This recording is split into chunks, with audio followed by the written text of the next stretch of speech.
Every year at the Spring Classics, we see a variety of machines cobbled together to deal with the brutish stone roads of the Tour of Flanders and Paris-Roubaix. Most of us don't have to ride on, much less race on, such horrible surfaces, but you have to figure that if a bike works well on the pavé, it will serve us just fine when we ride on our own local crummy roads. Here are the top 5 Pavé bikes of 2016.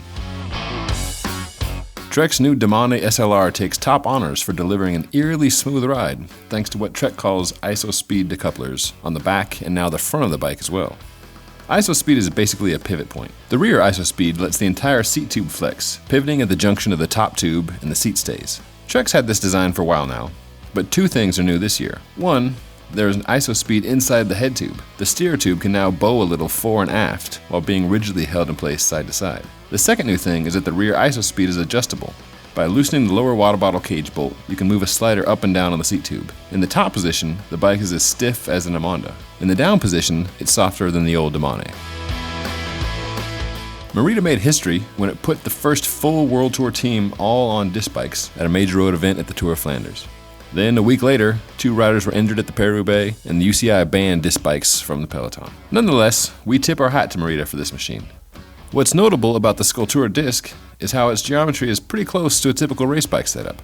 Typically, when you see disc brakes on a road bike, it's on an endurance bike, the taller head tube, shorter reach, slacker geometry. Team Skyrider seemed mixed on the K8S. After it debuted last year at the Spring Classics, this year riders showed up at Flanders on an unreleased K8, a bike frame with the same flexi chainstays, but without the elastomer suspension on the K8S.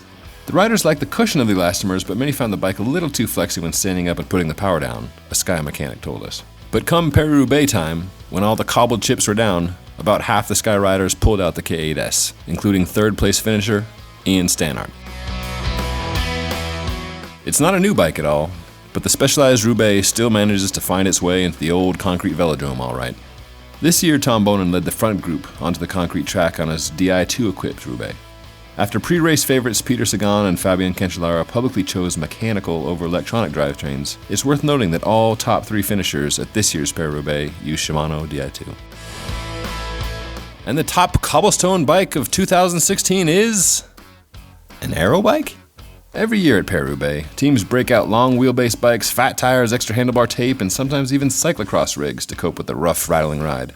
Aero bikes, in their infancy at least, were on the opposite end of the spectrum. Very fast, but often unforgiving. The old Scott foil arguably fell in this category. The new foil, however, was completely reworked, with good compliance being a priority, as well as aerodynamics. At Paris-Roubaix this year, Matthew Heyman ran 28mm Continental tubulars like mini riders, and a 44-tooth inner ring, but otherwise his bike is a straightforward aero race machine. After 17 years of trying at the race, Heyman finally nailed it this year, and the folks at Scott were all smiles.